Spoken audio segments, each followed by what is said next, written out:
এই সংসদে এই অধিবেশনে আরেকটি বিষয় বারবার এসেছে, সেটা হচ্ছে মুক্তিযুদ্ধ এবং জুলাই গণ অভ্যুত্থান।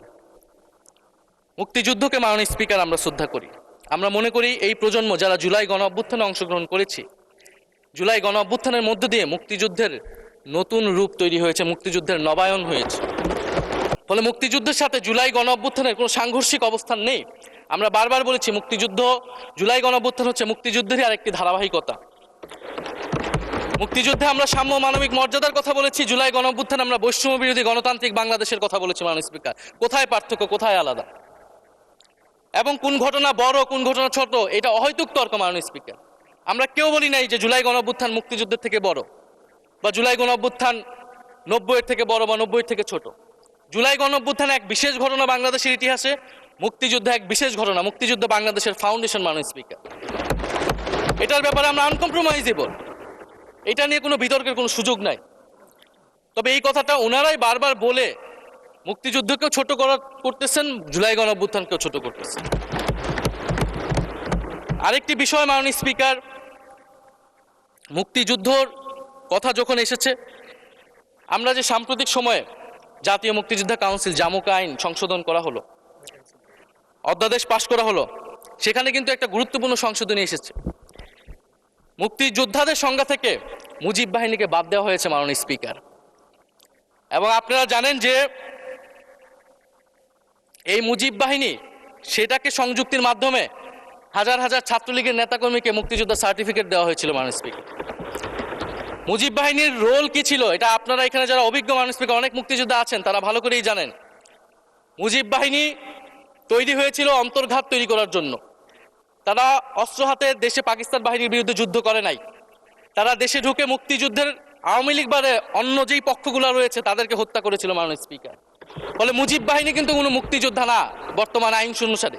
কিন্তু এখানে অনেক মুজিব বাহিনীর কিছু লোক আছেন, তারা নিজেদেরকে মুক্তিযোদ্ধা হিসেবে বারবার জাহির করছে। ফলে আমাদেরকে এই ফারাকটাও করতে হবে মাননীয় স্পিকার। এবং মুক্তিযুদ্ধের পক্ষ বিপক্ষের রাজনীতি গত 50 বছর ধরে হয়েছে। আমরা এই সমাধান এখনো কেন করতে পারিনি মাননীয় স্পিকার? এর দায়ভার কে নেবে? বিএনপি কি নেবে না, যারা 29 বছর জামাতের সাথে রাজনীতি করেছে? একটা কথা তো এখন সবাই বলে, সাথে থাকলে সঙ্গী, না থাকলে জঙ্গি। ফলে এটার দায়িত্ব ছিল তো ওনাদের, এই রিকনসিলিয়েশন তৈরি করা, এই প্রশ্নের সুরাহা করা। জুলাই গণ অভ্যুত্থানের পরে, স্বাধীনতার 54-55 বছর পরে জাতীয় সংসদে মুক্তিযুদ্ধের পক্ষ আর বিপক্ষ বলে ভাগ থাকবে, এটা তো মাননীয় স্পিকার আমরা প্রত্যাশা করি না, এটা এই প্রজন্ম প্রত্যাশা করে না।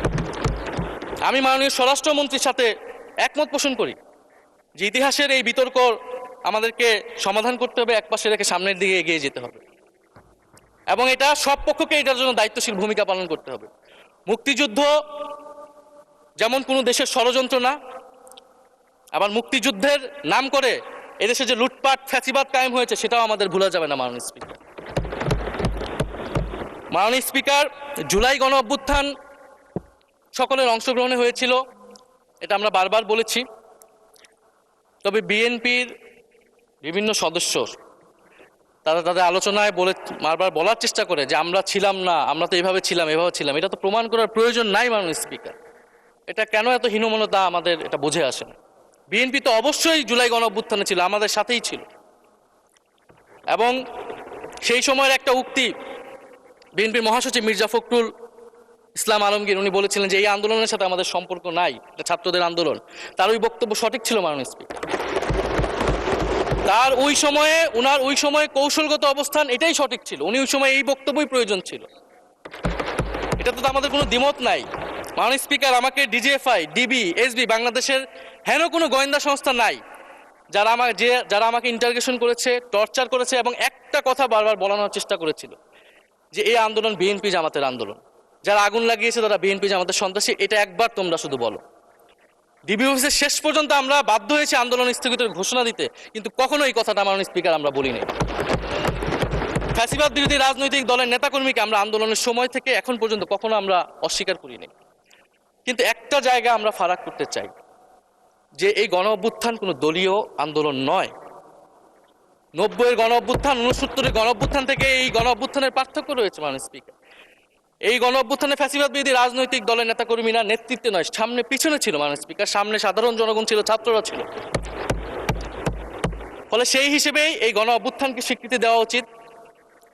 এখন যদি বলা হয় যে অমুকের নেতৃত্বে এই গণ অভ্যুত্থান হয়েছে, আমাদের লোকেরা এই গণ অভ্যুত্থান করেছে, এটা মাননীয় স্পিকার এই গণ অভ্যুত্থানের সাথে যারা সাধারণ মানুষ নেমেছিল, যারা শহীদ হয়েছে, তাদের সাথে মাননীয় স্পিকার বিশ্বাসঘাতকতা করা হবে।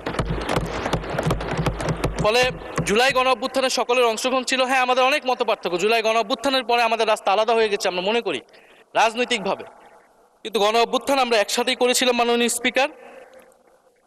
এবং আমি দুইটা কোটেশন বলতে চাই মাননীয় স্পিকার।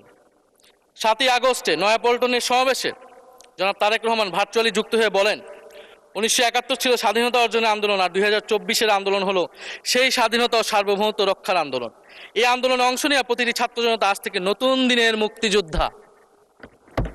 মাননীয় স্পিকার, মুক্তিযুদ্ধের সাথে আমরা তুলনা করছি এই জায়গা থেকে, কারণ আমাদের কাছে এটা প্রায় যুদ্ধসম একটা পরিস্থিতি ছিল। 6 আগস্ট বঙ্গভবনে আলোচনা শেষে ব্রিফিংয়ে মির্জা ফখরুল ইসলাম আলমগীর বলেন, ছাত্র জনতা বুকের রক্ত দিয়ে আমাদের নতুন এক সকাল উপহার দিয়েছে। বাংলাদেশ আজ দ্বিতীয়বার স্বাধীন হলো। এই স্বাধীনতা আমাদের রক্ত দিয়ে রক্ষা করতে হবে মাননীয় স্পিকার। আমরাও বলি রক্ত দিয়ে রক্ষা করতে হবে।